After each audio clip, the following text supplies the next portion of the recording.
Pinalagan ng Malacanang at ni Congressman Sandro Marcos ang pahayag ni Senadora Amy Marcos na gumagamit umano ng ilegal na droga ang mag-asawang Pangulong Bongbong Marcos at First Lady Liza Araneta Marcos, pati mga anak nila. Sinabi ng Senadora na kapatid ng Pangulo sa kilos protesta kontra katiwalian ng Iglesia ni Cristo sa Quirino Grandstand kagabi. Balitang hatid ni Jonathan Andal.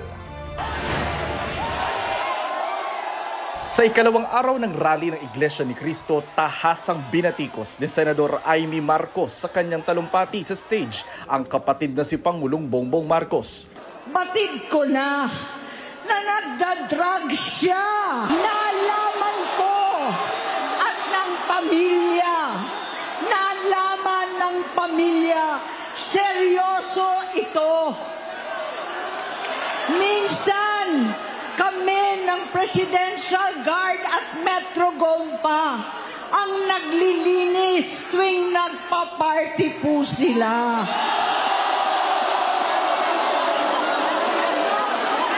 Namuhay kaming magkakapatid sa ibang bansa.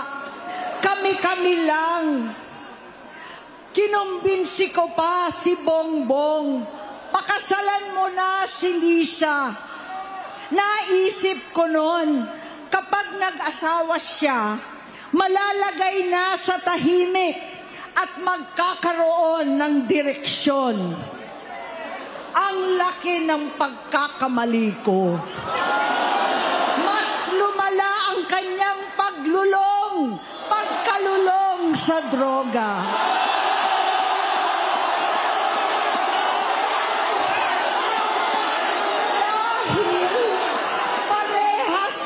Silang mag-asawa. Noong 2016, kasabay ng kampanya ni dating Pangulong Duterte laban sa droga, lumabas ang pangalan ni Bongbong sa listahan. Nakasama siya sa listahan ng mga celebrities. Masinsinan kong kinausap si Pangulong Rodi. Halos manikluhod ako. Sinabi kong ayon sa kapulisan, dapat usigin ang mga pusher at saka na lamang sagipin ang mga user. Naligtas si Bongbong. Alam naman natin na nagkaroon na ng drug test nung pangbago mangampanya ang ating Pangulo. Gusto ko pong ipakita sa inyo para po maalala nyo muli. Ito po, November 25, 2021, na may mga pagbintangan gumagamit di umano ng droga. Mismo, at that time, hindi pa po Pangulo. Si Pangulong Marcos Jr. Siya mismo ang nagboluntaryo para magpa-drug test. At sinasabi po sa drug test na to ay negatibo. So ano ang dahilan ng desperadong galawan ni Senator Amy Marcos laban sa sarili niyang kapatid at pati kay First Lady, kundi makapanira lamang? Walang basihan kung totoong makapilipino ka at totoong makabayan ka, Senator Amy. Tumulong ka sa pag-iimbestiga. Dapat na ma-pinpoint, dapat maituro kung sino talaga ang sangkot sa korupsyon. Huwag mong sirain ang kapatid mo. Hindi ito ang issue ngayon. Matagal ng issue to, pero since wala kayong makita sa Pangulo na anumang issue ng korupsyon, kung saan-saan nyo dinadala ang issue.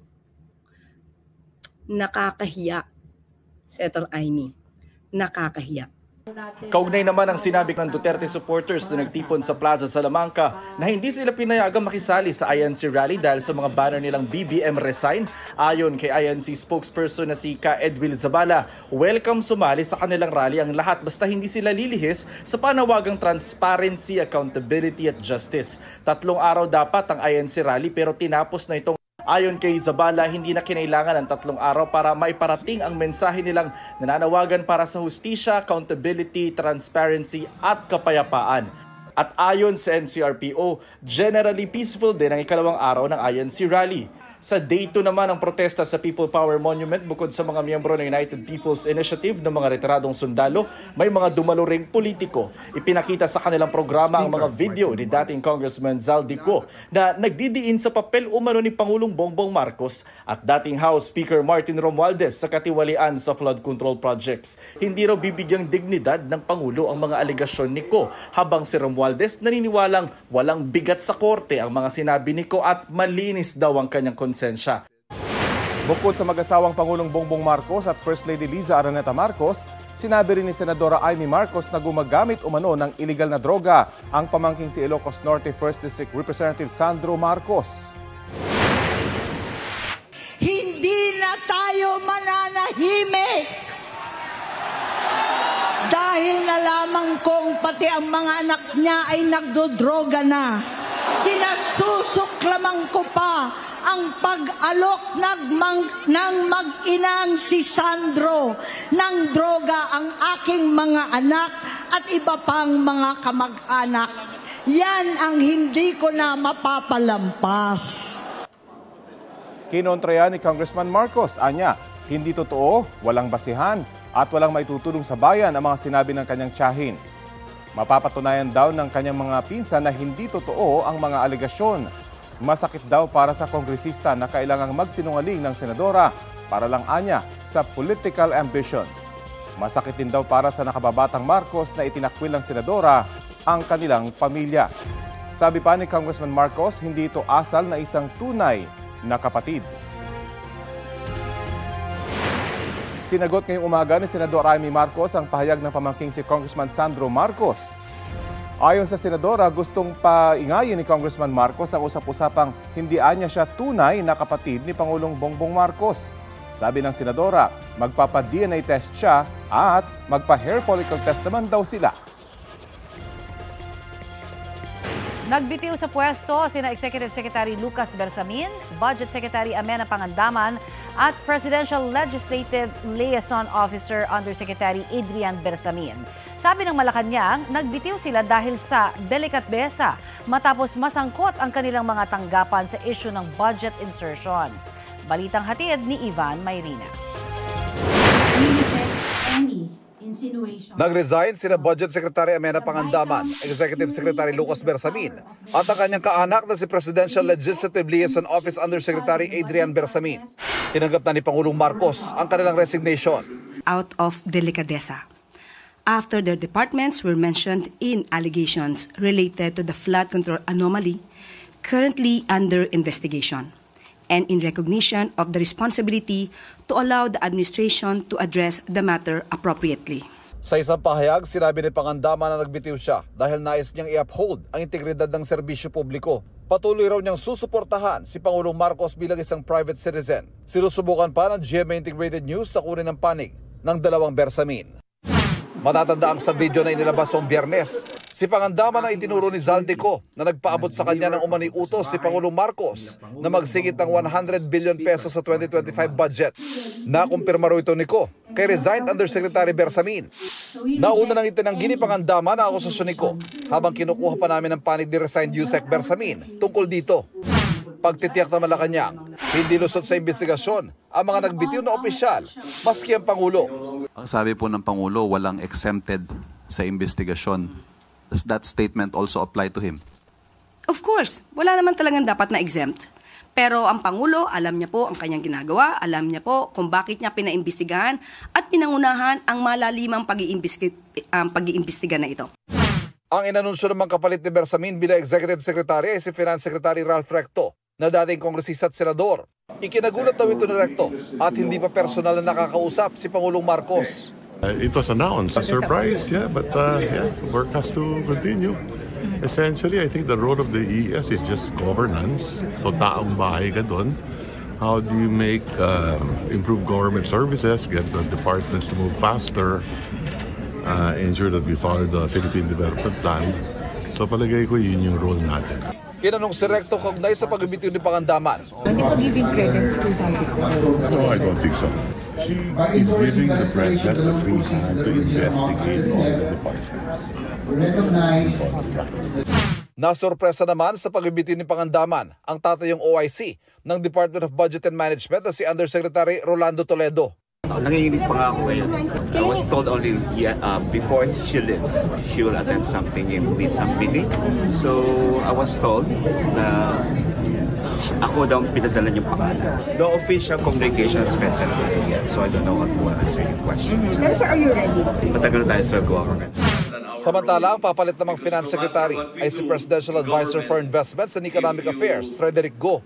Ipinagpapasalamat daw niya ang patuloy na pagtitiwala at kumpiyansa sa kanya ng Pangulo at tiniyak na buong kanyang commitment sa pagsusulong ng paglago ng ating ekonomiya. Ivan Mayri na nagbabalita para sa GMA Integrated News.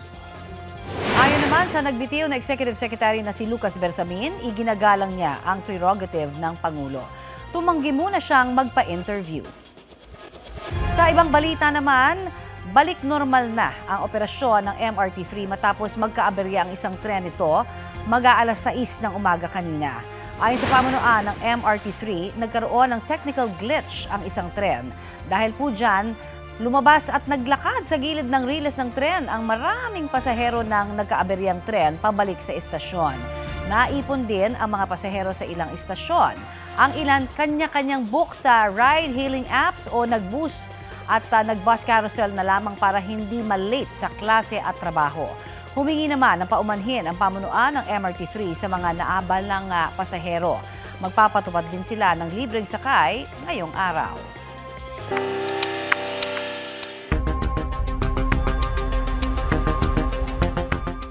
Update sa paghahanap ng mga otoridad sa labi ng mga nawawalang sabongero sa Taal Lake sa Batangas, may mga bagong buto na natagpuan doon. Ayon sa PNP-CIDG, 6 na hinihinalang buto ng tao ang nakuha nila sa lawa kahapon. Meron ding ilang piraso ng damit at sako na gawa sa tela. Ayon sa pulisya, ibinigay ang mga naturang buto sa Scene of the Crime Operatives o SOCO para mapasuri.